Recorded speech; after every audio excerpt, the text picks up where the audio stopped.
Hello friends, and welcome to our kitchen restock. Let's get right into it and I'll give more explanation at the end. So we're starting with 3 bags of thin green beans, 1 bag of Brussels sprouts, and 1 bag of broccoli florets, a giant container of olives because the addiction is real. These granola bars are for my husband's lunches. Some Nesquik, again, one of my husband's favorites.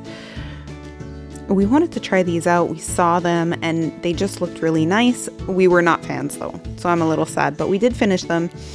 And then we've got some chips just for snacking.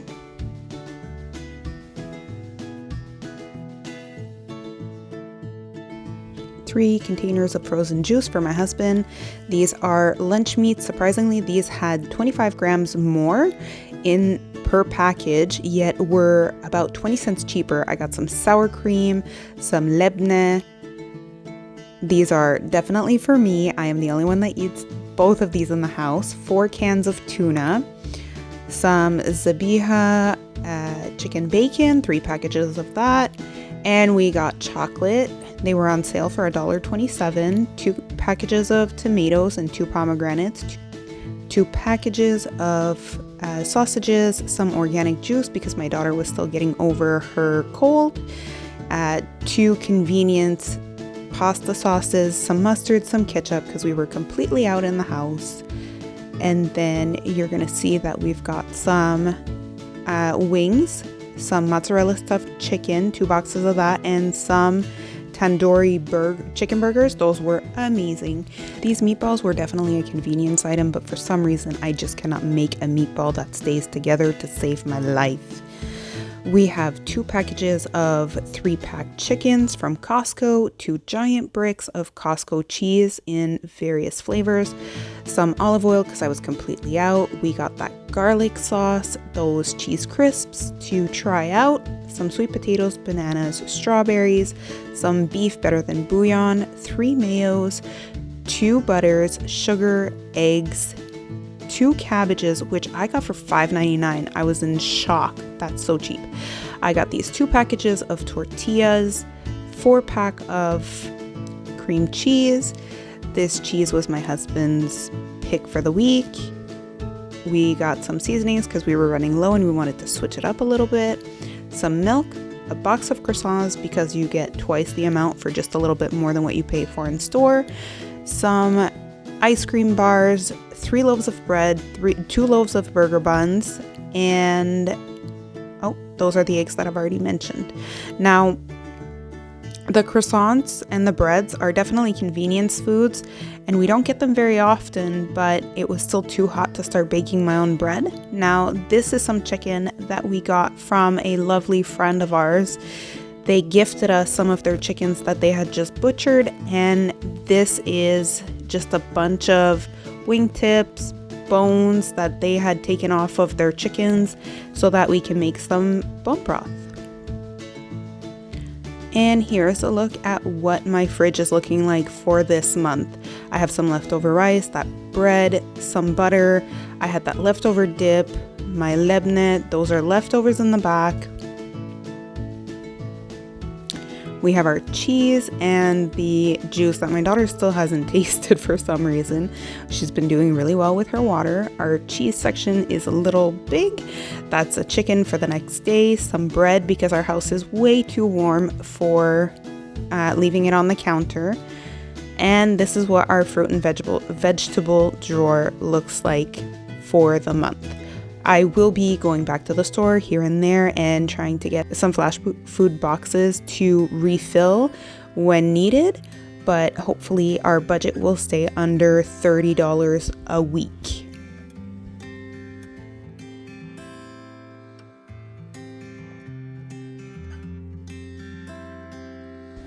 This is something we like to do every time that we go shopping. We just try to package everything individually and not allow ourselves to get lazy about it and throw everything in the freezer in one package.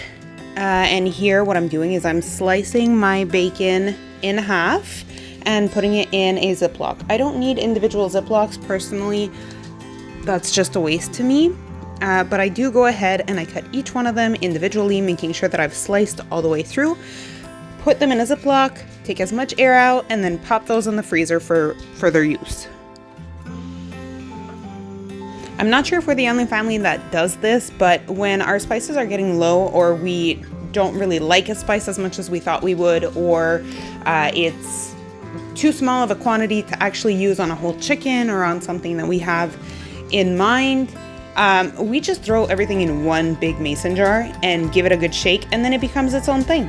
Every time that you use it or add on to it, it gets a little different, and you can never replicate it, which is the only thing that kind of sucks about it, but we do that every time just to try and eliminate some waste.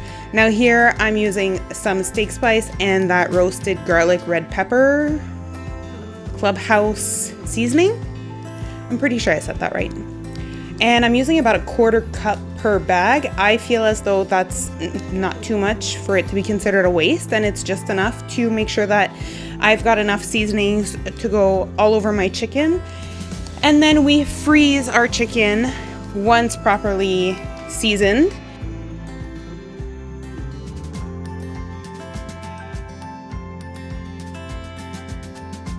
And that just makes it easier on me later on. Because we only use a few basic spices, I can generally tell what they're going to be like. And because we use up pretty much all of our chicken before we go shopping for some more, unless we get a really good deal, I don't really feel the need to label and date these. But as you can see here, I zip up the bag with the spices and the chicken inside. I give it a good shake, making sure that there's air in there so that the spices have some space to move around. If needed, I add just a tiny bit more on top, and then I seal it off, taking out as much air as possible, and then bring everything to my freezer. Now hear me out. I know about the unspoken rule. You do the shopping and you do takeout that night. But if you can avoid it, please try to. We usually stick to a very simple menu for that night. This night it was BLTs. Sometimes we'll find 50% off chicken, fried chicken from our local grocery store, and just warm that up and have some small little coleslaw salad, macaroni salad on the side, and pretend that we ordered out. But this took about 15 minutes. It was hardly any dishes, it was hardly any work, and it filled our tummies. And I didn't feel guilty after, nor did I take $50 to $70 of our monthly budget to eat out.